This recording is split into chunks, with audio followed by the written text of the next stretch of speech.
coming to Colorado, I'd say the whole state a long time ago was a meat and potato driven state. So the creativity on the plate wasn't that much.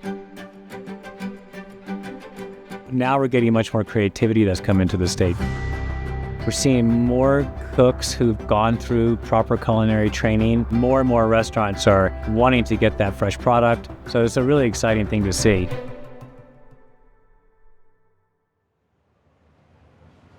This is my hometown. This is just one of the best places to grow up.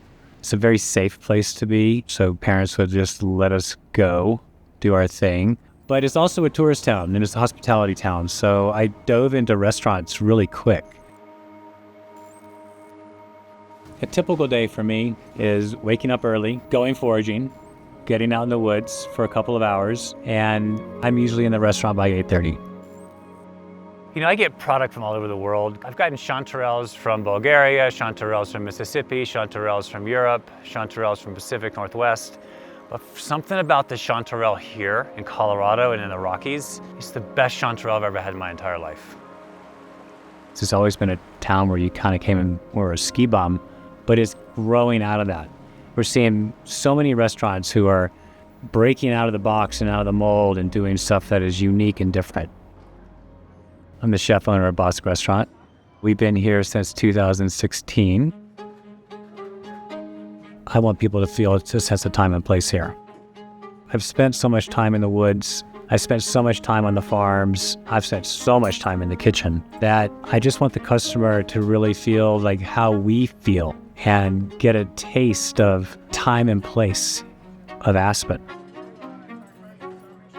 The food is more accessible here, even though it's still complicated, but the way it visually plays out on the plate, you recognize what's going on. Chef, drop forward. I really try to use local product. I hate the word farm to table, but what we're doing is farm to table. We are sourcing products from farms within 30 miles from here. I'd say in the summertime, 80% of our menu is Colorado. In the winter, we're a much more protein, dairy, grain-driven restaurant, and cellared vegetables can be wonderful. So we have farms that sell our product for us that we're getting all year round. There's a lot of excitement happening in the farming world here. Two Roots Farm is a vegetable, herb, and flower farm. We grow with the health of the soil in mind. So everything we do on the farm is trying to grow the healthiest plants to produce the healthiest food. And we are chemical free for that reason. So we don't use any pesticides or herbicides and instead use a lot of labor and a lot of love. More and more restaurants are wanting to get that fresh product. It's much better for you, it's healthier, it's regenerative, it's putting money back into your community instead of buying products that are coming from far, far away. For us, it's so important to focus on our community. Barkley's been a supporter of our farm from almost the very beginning. He has always made a really big point to source local food. In my early days, I went around Aspen dropping off little flyers explaining that we were starting a farm here. This was about 9 years ago, and he was one of the chefs to take me up on it and believe in me and start ordering food and supporting our farm. It is a symbiotic relationship between us and the farmers. We're one. They're part of my team. We brought their team into dinner here. I feel it's very important to show the appreciation, but I also feel it's important for them to see what we're doing, to see where their product comes from the earth and makes it to the plate.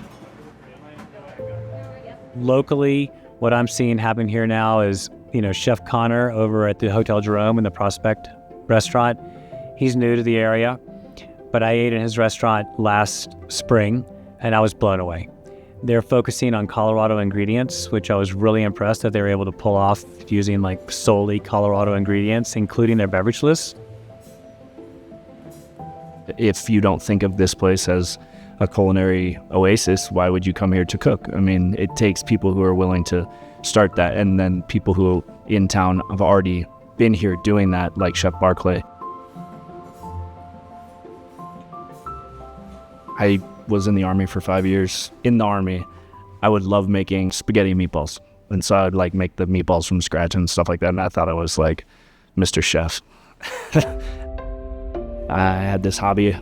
I would come home and cook. and I was getting really into that and trying to think about what I was going to do afterwards. Found my way to Napa, started working at Auberge du Soleil. I found this opportunity as the banquet chef here. That led me to this, and this whole Prospect idea came after that. So if you have a reservation here at Prospect, you're going to go on what we call the journey. The journey is basically taking you through this area, the Roaring Fork Valley, parts of Colorado, starting you all the way from Independence Pass down to the rivers, to the plains, and highlighting a lot of the different produce that you can find along the way.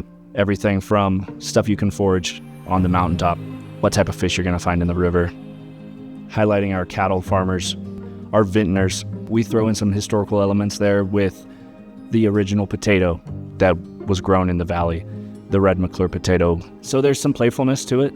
There's some historical relevance, and there's some geographical aspects of it that we play on. And so we're trying to form this Epicurean sensory kind of experience for you.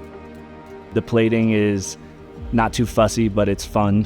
One of our plates has rocks underneath it with a clear plate. So trying to get you in the mindset of eating a piece of trout on the river. A lot of the food that we're doing is grilled on hibachi. We use beach-a-ton coals, really smoky, brings in that Colorado Western kind of vibe to it.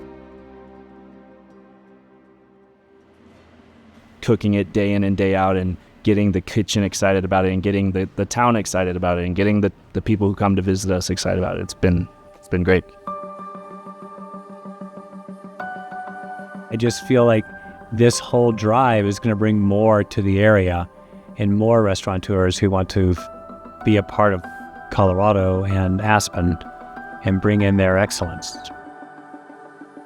People love a story, so they want to connect with their food. They want to connect with what's in front of their face, and they want it to look nice while they're eating it. So that's what we're trying to do here, make a cultural hub and make a shift in the mentality in food. It's been so stagnant for so long, and I don't think the food was ever the highlight of this area, but I think food, or the culinary scene, is now taking its place.